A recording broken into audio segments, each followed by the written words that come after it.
Minha missão é explicar, contar para vocês a resposta à seguinte pergunta: de onde viemos, onde estamos e para onde vamos? E o desafio é fazer isso em 15 minutos. A questão da origem das coisas sempre foi uma curiosidade do ser humano. Qual é a origem das pedras, a origem dos planetas, das plantas, do ser humano, né? Mais do que uma curiosidade, isso parece ser uma necessidade da natureza humana. Tanto assim que todos os sistemas filosóficos, todas as religiões, dizem os sociólogos que todas as sociedades tiveram uma explicação para a criação das coisas, para a estruturação das coisas, né? A essas explicações nós chamamos hoje de mitos da criação, né? Todos vocês já ouviram falar em alguma explicação filosófica ou religiosa para isso. A ciência tem também uma teoria, agora, científica, para a origem do universo, que é, me parece, a origem mais fundamental das coisas. Porque se o universo não tivesse tido uma origem, as outras coisas também não poderiam ter sido criadas, né? A teoria científica sobre a origem do universo é muito recente mesmo. Como eu vou mostrar para vocês, ela foi comprovada quando eu tinha 15 anos de idade. E como vocês podem ver, eu ainda sou muito jovem, né? A teoria científica, que é basicamente uma explicação do universo baseado na racionalidade, teve origem nos gregos, né? Aristóteles mesmo propôs um aperfeiçoamento do sistema geocêntrico, um universo centrado na Terra, né? Que perdurou durante quase 2000 anos. Foi somente em 1543 que Copérnico propôs um sistema mais sofisticado, um universo maior, no qual o Sol não gira em torno da Terra, e sim a Terra e todos os outros planetas conhecidos, então, gira em torno do Sol. É o chamado sistema heliocêntrico de Copérnico, né? Esse sistema foi basicamente um sistema com o qual nós convivemos, né, durante 400 anos, e somente em 1917 é que se descobriu que o Sol, os planetas e todas as outras estrelas que nós podemos observar pertencem a uma estrutura a qual nós chamamos de galáxia, a nossa galáxia, a Via Láctea. Isso foi proposto em 1917. Logo depois, um astrônomo chamado Edwin Hubble demonstrou que uma das nebulosas conhecidas, chamada Andrômeda, está a uma distância muito maior do que a estrutura da galáxia, e, portanto, é uma outra galáxia. Só então, 1923, é que se percebeu que o universo é maior do que uma galáxia, né?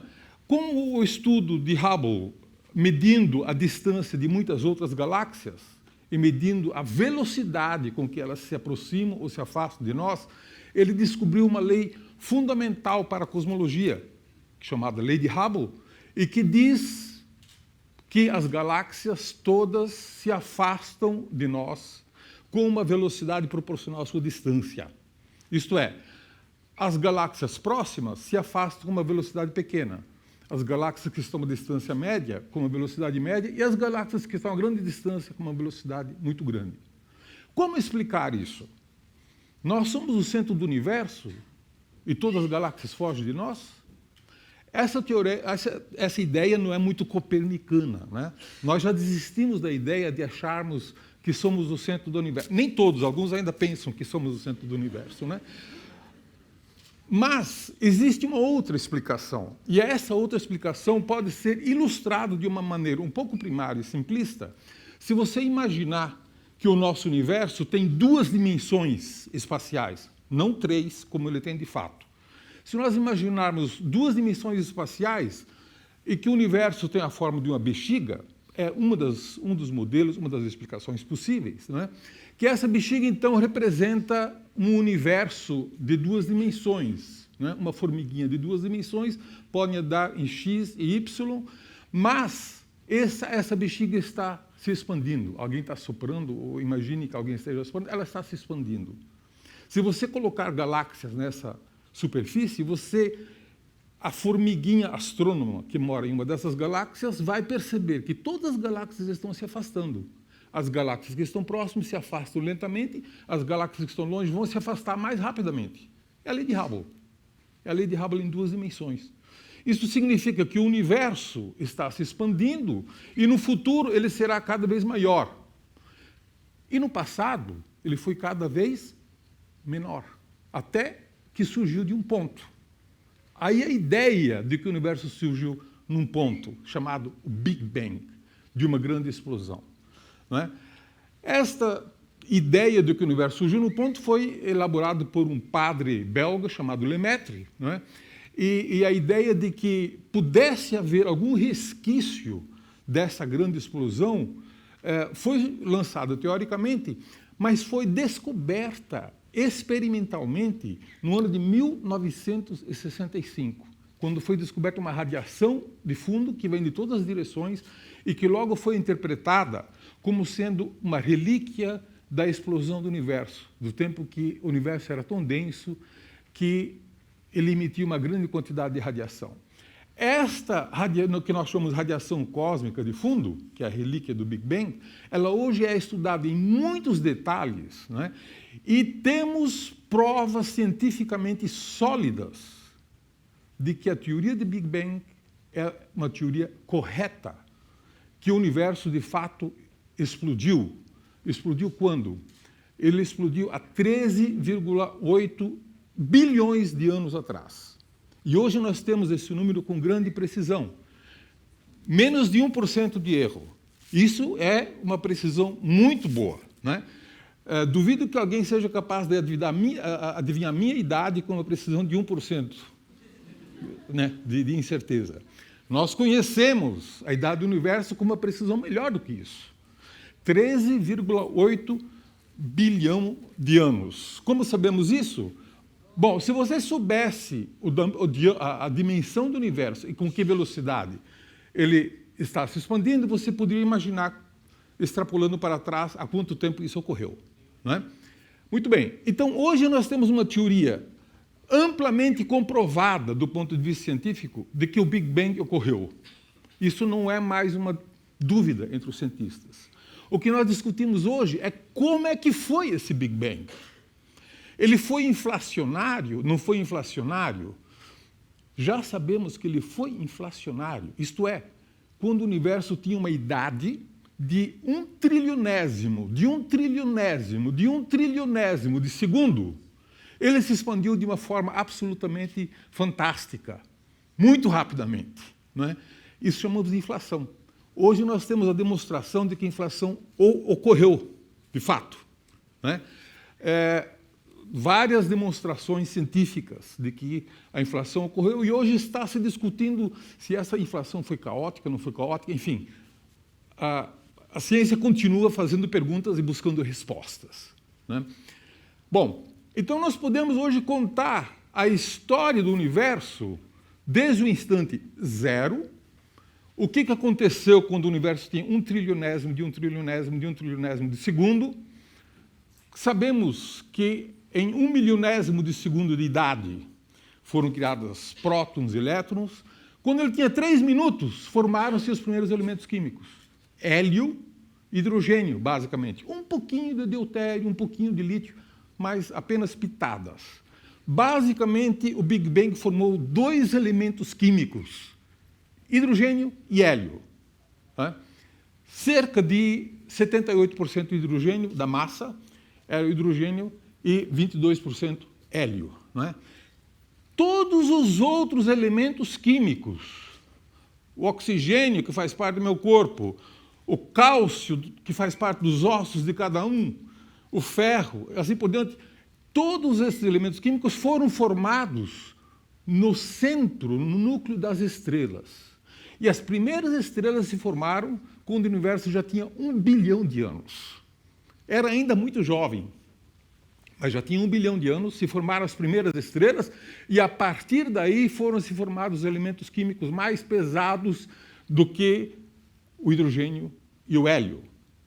E todos os elementos químicos que hoje nós conhecemos, com exceção desses dois, foram formados no núcleo das estrelas.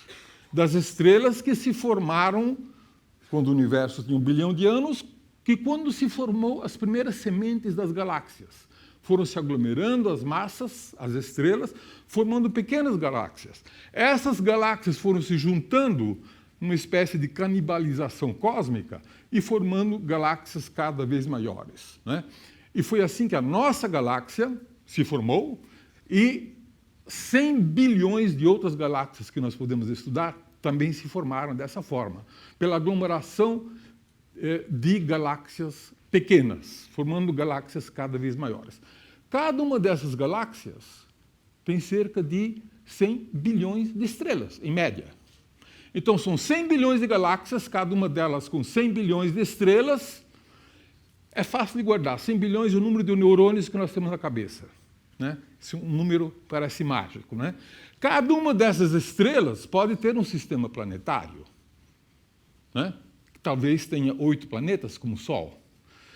A galáxia, então, se formou, começou a se formar há 12 bilhões de anos atrás, evoluiu, né? Formou sucessivas gerações de estrelas, né? Uma primeira geração que formou os primeiros elementos químicos pesados, essas estrelas explodiram, jogaram esses elementos químicos para o espaço, formou-se uma nova geração de estrelas, já enriquecida de elementos químicos, e o Sol é uma terceira geração de estrelas. E, portanto, já bastante enriquecido de elementos químicos, e nós podemos existir graças ao fato de o Sol ser uma estrela de terceira geração, né? Bom, isso é a história de como o universo começou e de onde nós nos encontramos hoje. E o futuro? O futuro, nós descobrimos recentemente que existem dois grandes mistérios descobertos pelos astrônomos. Um chama-se energia escura e outro chama-se matéria escura. A energia escura foi descoberta muito recentemente, em 1998, e que demonstra que o universo está em expansão, mas não está em expansão desacelerada, como imaginávamos até então. Esta expansão ocorre a uma velocidade acelerada, cada vez mais rápido. E isso nós chamamos de energia escura. Há algo que faz com que, uma espécie de pressão, que faz com que as galáxias se afastem com uma velocidade crescente. O que é essa energia escura? Não sabemos. É um dos grandes mistérios da astronomia, um dos grandes mistérios da física e dos maiores mistérios da ciência que nós temos hoje. Não sabemos o que é energia escura, mas sabemos que se ela continuar forçando as galáxias a se expandir com uma velocidade crescente, nós vamos terminar numa grande explosão do universo. Agora uma explosão em que as coisas vão se separar muito rapidamente, não é? As galáxias vão se afastar a uma velocidade incrível e as estrelas vão começar a se afastar a uma velocidade incrível, os átomos vão acabar se afastando a uma velocidade incrível. Então seria uma grande, digamos assim, em inglês chama-se de Big Rip, né? Uma grande desagregação do universo, né? Mas a energia escura é um mistério. Não sabemos o que é. Precisamos medi-la melhor, entendê-la melhor e achar uma explicação que talvez promova uma revolução na física. Não sabemos se a física que conhecemos está correta.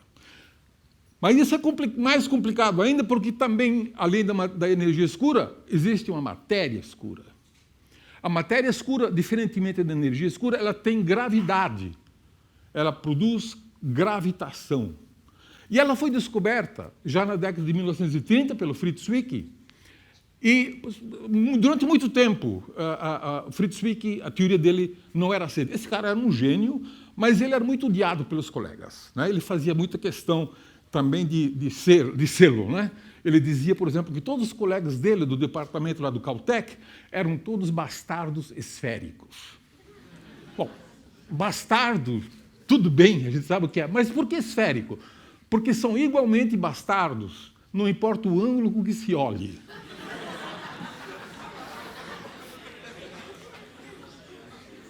Não é de se estranhar que a teoria dele tenha demorado tanto tempo, né, a explicação dele de que existe matéria escura tenha demorado tanto tempo para ter credibilidade. Mas hoje nós sabemos que existe matéria escura, nós sabemos hoje que a energia escura compõe 73% do universo, a matéria escura compõe 23% do universo, e tudo que nós achávamos que era matéria, nós, prótons, nêutrons, elétrons e assim por diante, tudo isso é 4,6% do universo. Apenas a ponta do iceberg.